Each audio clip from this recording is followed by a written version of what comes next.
Hi, it's KaguraFireCosplay here for my February installment of my reading log for 2023. And this is my first time recording since I've done my last bit and I have edited them and all that stuff.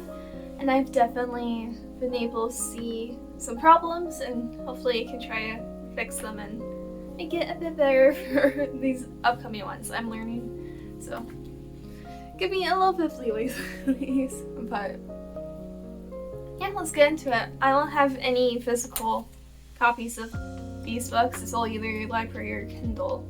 But so if I don't physically have any, that's fine. The first book I read in February was the Ballad of Songbirds and Snakes by Suzanne from February 3rd to February 3rd, which is the prequel to the Hunger Games trilogy. Now, I read The Hunger Games fairly recently, newer, compared to everything else I've read, simply because I didn't think I would like it and then ended up really enjoying it. So I was really excited to get into the prequel as well.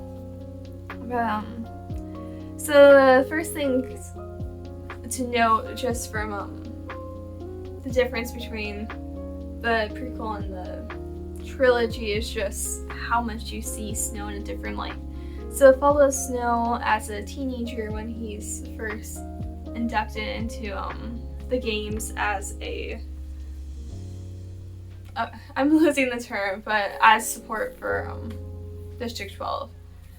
But and then kind of figuring out how to do that in the early stages of the games. So it's new to everyone and it's new to him, and he gets 12 because he's the newbie that they want to scare off. So it's just interesting seeing him interact with that and knowing that it's a bad thing with what happens in the trilogy.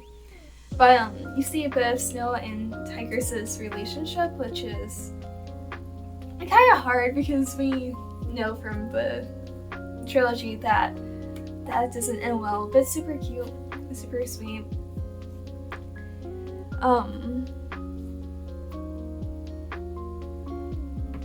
He definitely has a little bit of bitterness about getting District 12. Got a little bit angst with it, but again, he's the newbie, he get the worst one. But ends up working out for him though, so. And then you definitely see how, despite Snow knowing that everything that's going on in the capital is bad, he still has a lot of complacency towards it, and you see that unwind in some really interesting ways. And I mean, halfway through the book, we get to the point where it's just like, I don't know if I should be shipping these two, and then I'm glad I'm not insane for it, but just like, I don't know about this. Then you get Snow being a little bit more of a rebel. You lose a bit of that complacency, and you can definitely see why he was so cautious of Katniss, considering that he knows what happened to himself as well. Mentors, that was the word I was looking for. But it's just interesting seeing the perspective of mentors rather than the tributes, which is what we've known as well. Seeing how they've also struggled through all of it as well. I'm sure it's definitely different than when the mentors are the past champions, but I don't know, something to note for sure. And then there's definitely a core idea of self-protection above all else with Snow, which is definitely why he is the way he is. I mean, even with, that's something that still holds true with how he acts with the trilogy, is that when Katniss is like, did you do the thing that he did? It's like, no, that wouldn't have benefited me at all, because I look out for myself. So I don't know, it's just interesting. And can you really blame someone for that? So it poses a little bit of that question with the villainy. And then got some themes of betrayal in here from all sorts of different sides. And I don't know, it's just, I came out of this book feeling like Snow isn't as bad as we know him to be. Like, he's bad. No, I hate Coin a billion times more than Snow to begin with. I was like, no. You're out here undermining Katniss. Like, no. We don't stand for that, but I don't know, there's just something to be said for the way that Snow lives in terms of protecting himself. It's interesting, you know? So, it was a lot of fun, definitely would recommend if you like the Hunger Games. And then, we got Star Wars Bloodline by Claudia Gray. I read February 8th. And this is a standalone book taking place in the Star Wars universe about Leia and a little bit of her relationship in terms of how she perceives the differences between Anakin and her parents that raised her. So you do get some really cute, really sweet Han and Leia moments in this book, and I don't know, it's just sweet where they're not super over the top, like life or death, but it's just nice to see. And then there's a lot of people, especially there's a lot of politics within this book, with Leia being within that field. A lot of people underestimating her, which I don't understand how you could after what happened within the movie trilogy. But yeah, so I don't know. And then it's you get to see a lot of her compassion too, because she starts off not being friends with one of the other main characters in this book, and then how they become friends is really interesting. It shows they can have different beliefs and still be on the same side, and that's a powerful message in its own right. And then so I really hate the, I guess, trope in a sense. It's definitely a real thing, it's just usually poorly executed, where when the main heroes wants a normal life and then just ends up complaining about it, and you don't have that with Leia. Like, she wants a normal life, that's absolutely what she desires, but she's not killing herself over it. She knows that this is the role she has taken, this is what's important. So there's a lot to look up and respect about that. You also have a lot of Leia's hatred towards Vader, and it's understandable. I mean, it's definitely gotta be hard knowing that, like, your bloodline is the one that did that. Pun not intended. But it's just interesting having all of that thought process go on about that. And then, there are some comparisons to be made between Leia and Padme as well, which I always view them as both being pretty different, but there is something to say about they're both, in politics, they're both female leads, they both have gone through this in some form or another, and that's really interesting, especially since they have no personal relationship, even less than Leia does with Vader. And then, Leia also faces a lot of prejudice against her bloodline, because it's not like she can control that at all. Not in the slightest. It's not like she should pay for the crimes of her biological father that she had no relationship with. So, I don't know, that's kind of sad to see. But if you like a bit of politics within Star Wars and you like Leia, you want to kind of delve into her personal relationships a little bit more, it's definitely worth a read. The next book I read was The Dressmakers of Auschwitz by Lucy Adlington. So this is just historical recounts of different seamstresses that were in all the concentration camps and what they had to do and their own little personal stories. Now, overall, the base informative side is a little bit boring, just because it's a lot of stuff that, like, we've been taught a lot, and it's not written in a particularly interesting way, but the actual personal stories are definitely interesting and worth a read. But it goes over how these women use sewing as a survival, like this is what they relied on to keep going. The way that clothes can shape power versus what people had to give up to the Nazis versus what the Nazis and people of power were allowed to wear. It's just interesting seeing that balance. So I mean, even now we have luxury versus Walmart, but I mean, completely different scale of it though, versus like this is living or death pretty much. So it's just really interesting how clothing can do that. And the restrictions of what Jewish people were allowed to wear between even before the camps and stuff is really interesting.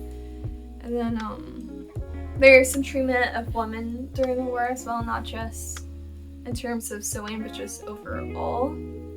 It also gets into maybe some stuff that people don't know as much, such as like hair within clothing. It seems a lot they would take hair before going into the camps and use that for clothing and fabric as well.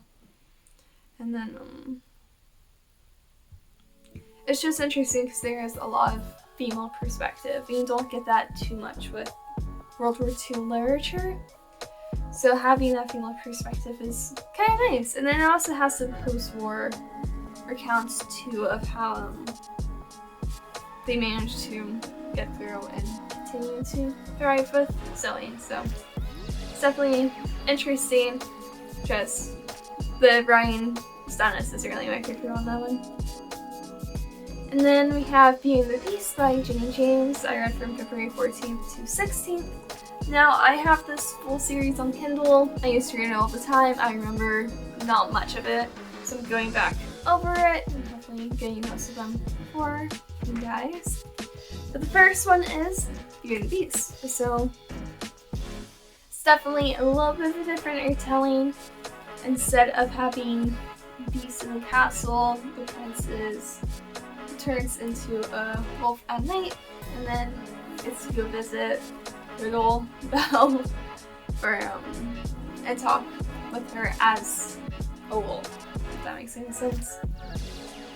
But it's different character scenarios, which is always interesting when you're going with fairy tale retellings. And they do know each other as humans, which you don't get sometimes with other retellings of Beauty and the Beast. You have just the Beast and just human Belle. But this, they do know each other prior, so it is a little bit of enemies to lovers because they don't particularly get along, but it leads to some humorous moments. But they get to know each other a little bit more stripped back when he's as the Beast and becomes friends. And they also become friends as humans too, since the prince now knows her true character and wants to get to know her better in that sense as well. I feel like the one takeaway from the series is that it is very short, so it does lack some of the development I feel like would be really nice for these characters, but that's what it is. But it is cute, so the Beauty and the Beast one is pretty cute. And we have The Sleeping Beauty by Jenni James, which is book 2, from February 16th to February 28th. So, again, it's Sleeping Beauty as we know, it's just a little bit different. With this, she's already gotten and fall asleep within a castle and is essentially a ghost. And if she wakes up, then the witch is going to come back and get her. But it starts off a bit ominous with all of the ghost shenanigans going on, and then there's just a lot of dread over like what will happen when the curse breaks. Is the curse even worth being broken for the safety of other people, which is kind of interesting. And then the prince is pretty naive in this. Definitely not my favorite of the male leads in the series. And then, because it's giving soulmates, but not really giving me soulmates. Like, they're supposed to be soulmates, but it's just not feeling it. Not feeling it between the two. And then their relationship is pretty fast. I mean, It's not bad, it's just not my favorite. I definitely like Beauty and the Beast a little bit more. And then the last book I read in February was Star Wars Dark Force Rising by Timothy Zahn, which is the second in the Heirs of the Empire series from during February 27th. So of course this is the second to the first book I talked about in my January reading log. I think part 2 is where that's in. But again, this is what the sequel trilogy was supposed to be before it got turned over and called not canon, which will forever be a bit annoying. So let's get into it though. So now the beginning of this book does spend a lot of time going over the last book, which I read them back to back, so it was a little bit annoying for me, but I can understand if you had to wait for the book or you just take a while reading, how that could be beneficial. Now, we definitely get some good Mara moments, and this is where it becomes the point of like, she might be my favorite Star Wars character. I love her. It's also the point where I'm just like, am I supposed to be shipping Mara and Luke? Luckily, I'm not in state for that either, but I love them together. I love everything. We have them team up for a while, which is really fun. It's really fun seeing her eternal struggle at this versus Luke's a little bit brighter personality and how they have to work together and go forth despite both of their reasonings for fighting. And then you do get some fun Lando moments as well. Besides that, there's not too much I can say because it is continuing from the first book of the general plotline. So, but yeah, so that's all I read in February. I didn't read too much. It's a big con month for me, so I spend most of my time hand sewing rather than reading. But yeah, hope you guys enjoyed, and I'll see you in March. I read a lot in March, so be prepared. See ya!